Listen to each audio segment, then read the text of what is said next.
يلا بينا نعمل أكبر كمية سمنة متسيحة في سمنة زبدة، بس مش كلها زبدة. تعالي يلا أقولك ازاي أنا عملتها وعملت الكمية دي كلها ازاي، وريحتها طالعة حلوة جدا وزبدة صافية كده. شايفين الحلاوة والجمال من كمية قليلة. من كمية الزبدة دي هطلع لكم في حوالي 3 كيلو ونص زبدة متسيحة ازاي، وتعالى هقولك. بس ما تنسوش تشاركوا الفيديو علشان يوصلكوا كل جديد والكل يستفاد، ولايك جميل منكم، وقولوا رأيكم في التعليقات ايه علشان اعمل لكم كل حاجة جديدة وتستفادوا منها. تعالوا يلا نسمي. انا جبت 2 كيلو ونص من السمنة العادية، اي نوع سمنة عادية. تمام كده. وجبت نص ازازة زيت، اللي هي اللتر ونص، يعني حوالي كيلو الا ربع زيت. حطيت كل الحاجات دي كده مع بعضها وحطيتها على النار لحد ما سخنت. بعد كده جبت كيلو الا ربع من السمنة الزبدة البلدي، حطيت عليها شوية ملح، حوالي معلقة من الملح بس مش معلقة هرمية ممسوحة، عشان المرطة ما تطلعش معانا حادقة قوي.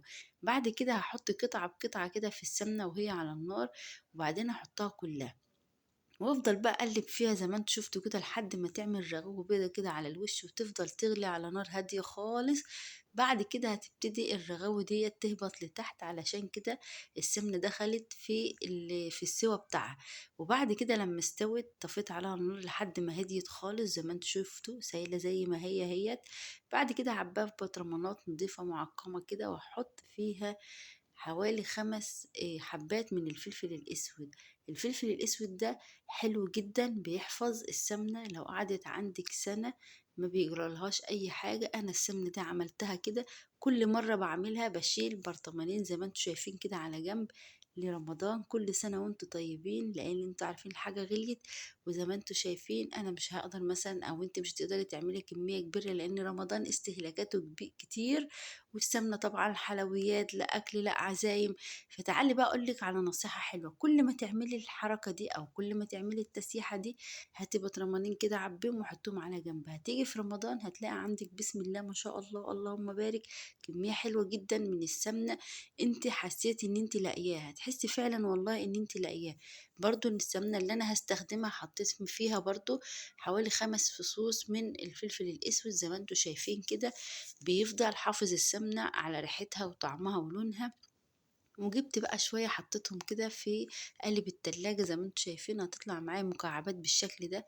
حابة تعملي بقى صوص كراميل، الحاجات بقى الجميلة بتاع الحلويات ديت، ومحتاجة مكعب زبدة بس كده. بتجيبي المكعب وبتحطيه على قد الحاجة اللي انت هتعمليها، عشان ده المقدار اللي انت تقدري تعمليه.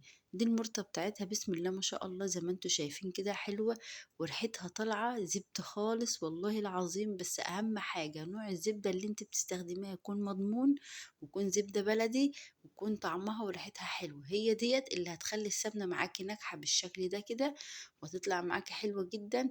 بصي المرتة ما شاء الله اللهم صل على النبي ناعمة ازاي، بتفرد معاكي بكل سهولة وناعمة جدا، علشان هي فعلا الزبدة بتاعتنا طبيعي 100%.